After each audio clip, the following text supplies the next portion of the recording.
Assalamualaikum warahmatullahi wabarakatuh. Halo teman-teman Ruang Podcast FEB UPN Veteran Jakarta. Kali ini kembali lagi bersama saya Siti Rahmia Zahra yang akan menemani kalian dalam episode Ruang Podcast FEB pada kali ini. Nah, untuk tema dari Ruang Podcast FEB pada hari ini yaitu tentang tantangan pekerjaan yang makin kesini makin rendah kesempatan kita untuk bekerja.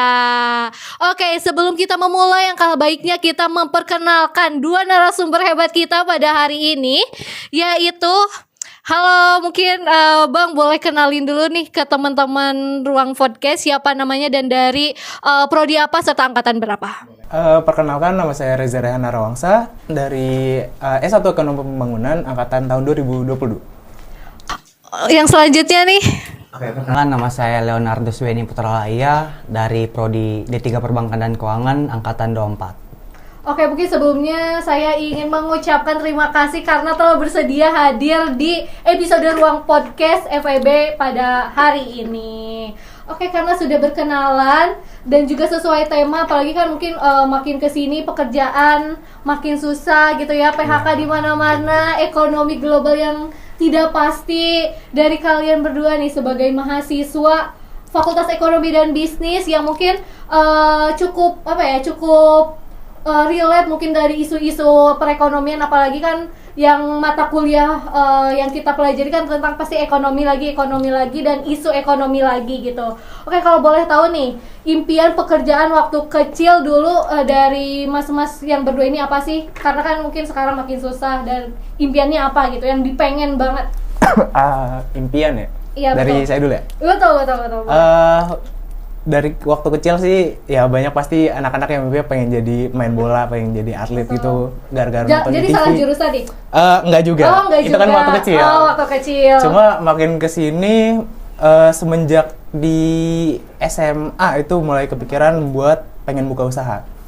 Pengen coba buka usaha. Makanya udah kemarin di Ekonomi Pembangunan juga sempat ada mata kuliah kewirausahaan, mata kuliah pengantar bisnis. Itu ngebantu saya juga buat ngelihat gimana sih nanti misal pengen buka usaha dan lain sebagainya. Oke, kalau dari masnya sendiri? Oke, kalau dari saya mungkin awal-awal waktu kecil nih kepikiran pengen, biasalah anak kecil ya, namanya juga pasti pikiran kalau nggak tentara, polisi tuh.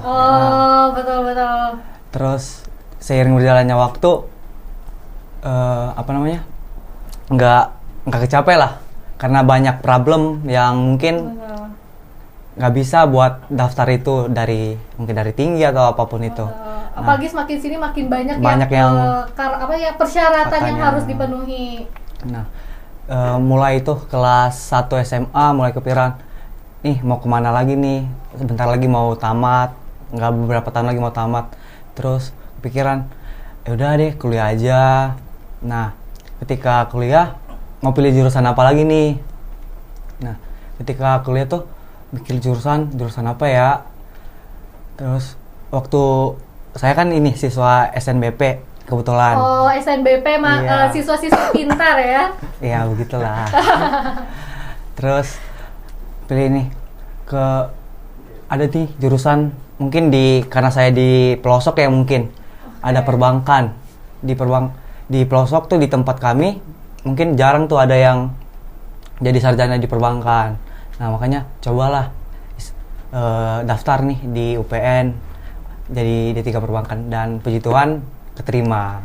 Oke, berarti kalau dari Mas Benny sendiri tuh pengen kayak melihat kayak di sana itu butuh perbankan. Iya. Jadi motivasi untuk merantau dan kembali lagi dong Iya. pastinya nanti. Udah pasti dong. Dari Mas Reza sendiri kan pengen kayak tertarik ke dunia kewirausahaan. Jadi mungkin relate kalau misalkan masuk ke ekonomi pembangunan ya.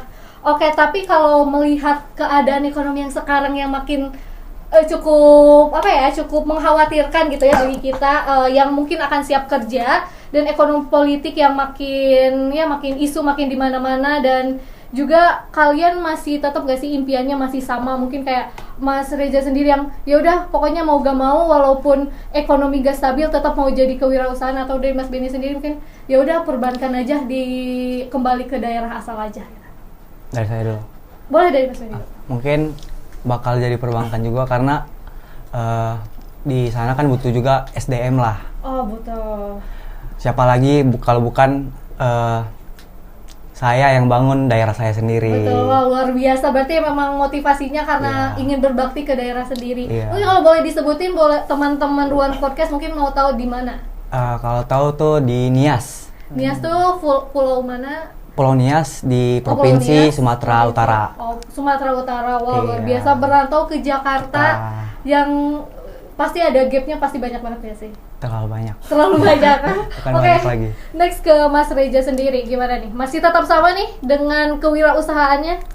Tetap sih, walaupun mungkin pasti bakal banyak tantangan, cuma orang tua udah pernah ngomong juga kalau punya satu impian tuh konsisten sama impian itu, apapun tantangannya tetap fokus dan tetap konsisten sama apa yang ingin dicapai. Jadi bakal tetap konsisten sama keinginan saya jadi pengusaha itu. Oh, berarti dua-duanya cukup konsisten akan mimpinya ya. Luar biasa banget teman-teman podcast. Boleh apa ya? Boleh ditiru gitu ya, semangat dan jiwa apa ya? Jiwa apa ya? Mungkin bisa dibilang cukup perfeksionis mungkin ya, kayak udah satu udah gitu, dan berusaha untuk menyempurnakan. Nah, mungkin kan sekarang isu perekonomian itu makin gak stabil ya. Nah, dari kalian berdua sendiri, apa sih harapan dari pemerintah untuk tenaga kerja dan bagaimana? Siapa dulu? Boleh dari Mas Reza dulu.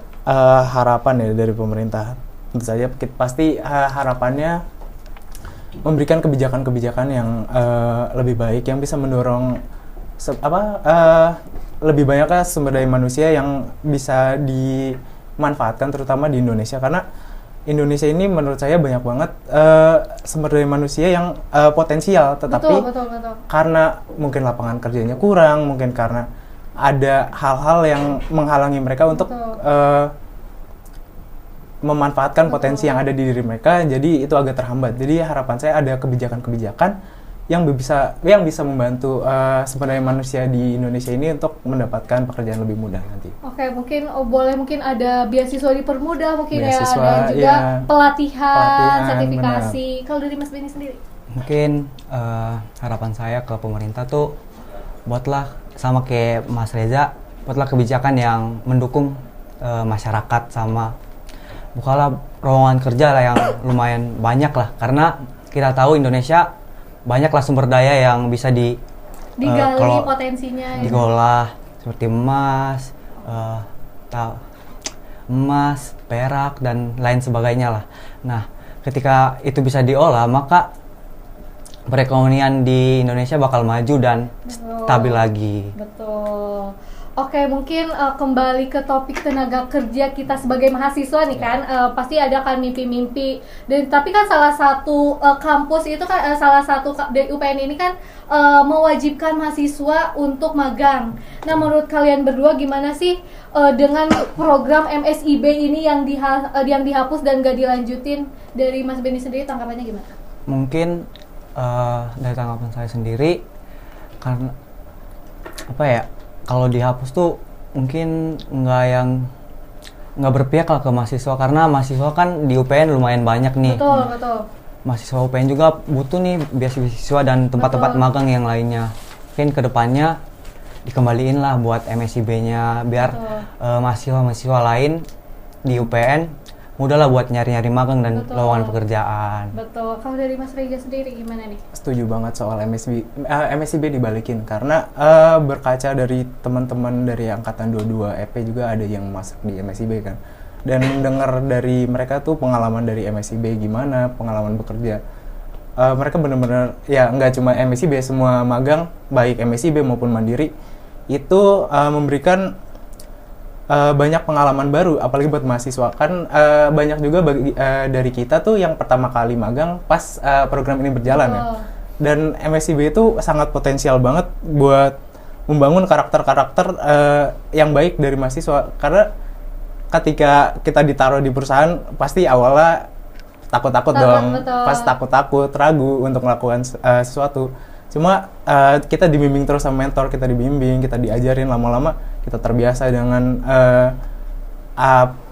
periode awal kita magang itu. Terus lama-lama kita udah nyaman kerja, Jadi nanti setelah kita lulus, kita nggak kaget dengan dunia kerja karena udah ngalamin magang dari MSIB maupun dari Mandiri. Dan juga mungkin ya bisa jadi tolak pembelajaran juga ya, dan kayak betul nggak kaget, dan semoga dengan program MSIB ini bisa kembali lagi gitu ya, dengan agar mempermudah mahasiswa untuk magang, mencari magang dan mencari pekerjaan serta pengalaman di luar sana. Oke, membahas tentang tenaga kerja nih, banyak sekali tenaga kerja yang mulai terkena PHK atau mulai tergantikan oleh AI. Betul kan, kayak apalagi sekarang AI teknologi makin makin kenceng gitu, makin mempermudah, dan juga mungkin ini menjadi keraguan, keresahan kita, apalagi mungkin Indonesia sebagai negara berkembang akan susah kan. Nah, menurut dari pandangan Mas Benny sama Mas Reza sendiri, ini ada kalian ada nggak sih keresahan takutnya digantikan mungkin kayak pekerjaan, mungkin dari Mas Benny sendiri kayak perbankan yang udah sistemnya nanti AI dan juga dipermudah dan mungkin akan memutus tenaga kerja yang ada keresahan nggak sih Mas? Udah pasti ada, karena AI kan lambat laun bakal gantiin semua pekerjaan. Betul. Karena mempermudah dan nggak yang gimana lah, nggak perlu ngeluarin budget yang lebih besar daripada gaji karyawan. Betul. Nah, harapan saya buat teman-teman sekalian, asalah skill maupun soft skill dan hard skill kalian biar bisa nggak digantiin lah dengan AI ini. Mungkin kayak lebih mencoba hal-hal baru dan belajar menyesuaikan kali ya. Jangan sampai kita kalah pintar sama AI. Kalau dari Mas Reza sendiri? Keresahan sih pasti ada ya, soalnya bener-bener sehebat itu ya sekarang. Apa aja lini pekerjaan kayaknya bisa deh diambil semuanya. Cuma tetap sih pasti bakal dengan perjalanannya AI tetap ada ruangan-ruangan yang masih memerlukan manusia sebagai yang handle. Jadi harapan saya tetap walaupun jadi kita berkembang bareng AI yang berkembang, kita juga sebagai manusia juga ikut berkembang, jadi nggak ketinggalan gitu ya, sama kayak tadi pendapat Mas Bino. Oke, kalau dari kalian sendiri nih, dari sebagai mahasiswa yang mungkin tumbuh bareng dengan AI, mungkin kalian boleh dong kasih tips kepada teman-teman Ruang Podcast yang ada di rumah yang sedang menonton kalian hari ini, untuk gimana sih tips dari kalian agar kita tidak kalah pintar dengan AI. Dari siapa dulu? Dari Mas Benny dulu boleh. Yang seperti saya bilang tadi, itu harus asalah sebisa mungkin dan sebisa mungkin lah buat asah soft skill dan hard skill. Jangan takut untuk mencoba hal baru, karena ketika kita tidak mencobanya, kita tidak bakal tahu tuh pekerjaan ini gimana, yang ini gimana. Betul. Makanya jangan pernah takut mencoba hal baru dan lebih banyak usaha lah ke depannya. Oke, kalau dari Mas Reza sendiri? Setuju banget soal pendapat, kita harus mencoba banyak hal baru, karena ini kan dari sudut pandang mahasiswa juga. Betul. Kita sebagai mahasiswa kayak masih muda juga, beranilah coba-coba hal baru, nggak usah takut kayak kalian ngelakuin kesalahan atau apa. Dari situ karena kalian bisa belajar kan. Nah, dari pengalaman itu juga bisa membangun karakter kalian. Cobalah ikut juga mungkin seminar-seminar yang bisa nambah soft skill atau hard skill kalian. Terus juga selain jangan ragu, banyak banget opportunity. Jadi coba segala peluang. Misalkan ada peluang magang atau peluang bekerja di mana, itu akan menambah pengalaman dan skill kalian. Jadi ya lama-kelamaan ketika kalian udah mengasah kemampuan kalian bisa terus berkembang, dan seiring berjalannya waktu, perkembangan itu juga bakal membantu kalian menjadi lebih baik. Jadi nggak terlalu ketinggalan lah sama AI ini. Oh betul, jadi jangan sampai kalah pintar gitu kan. Oke, mungkin itu saja, dan luar biasa sekali. Terima kasih telah menemani saya untuk episode Ruang Podcast FEB UPN Veteran Jakarta, dan semoga Mas Reza itu dapat menggapai cita-cita sebagai kewirausahaan yang sukses. Amin. Yang memberikan lapangan pekerjaan bagi mungkin mahasiswa-mahasiswa ataupun tenaga-tenaga kerja yang sekarang sedang sulit mencari pekerjaan, dan juga pada Mas Benny semoga lancar di sana, semoga bisa mengembangkan teknologi perbankan yang ada di Sulawesi Bener? Di Sumatera. Maaf, di Sumatera Utara, dan juga semoga Sumatera Utara semoga di Sumatera Utara tidak tergantikan oleh AI itu sih pastinya. Dan juga mungkin AI itu memang teknologi itu memang penting, teknologi memberikan kemudahan, tetapi perlu diingat teman-teman, teknologi itu tidak akan pernah memberikan perasaan. Jadi memang perasaan itu diciptakan untuk manusia, AI hanya melengkapi bukan mendominasi. Oke, mungkin itu saja podcast kita pada hari ini. Terima kasih kepada Mas Benny dan Mas Reza telah menemani saya pada episode Ruang Podcast FEB, dan juga semoga harapannya mungkin kalian bisa lulus tepat waktu dan juga bisa membaktikan ilmu yang kalian dapat ke dunia luar di sana. Sekian teman-teman Ruang Podcast. Semoga ilmu yang kita dapat pada hari ini bermanfaat dan juga menjadi inspirasi bagi kalian untuk terus berkembang ke depannya. Saya Siti Rahmia Zahra, mohon pamit undur diri. Wassalamualaikum warahmatullahi wabarakatuh. Sampai jumpa di episode selanjutnya.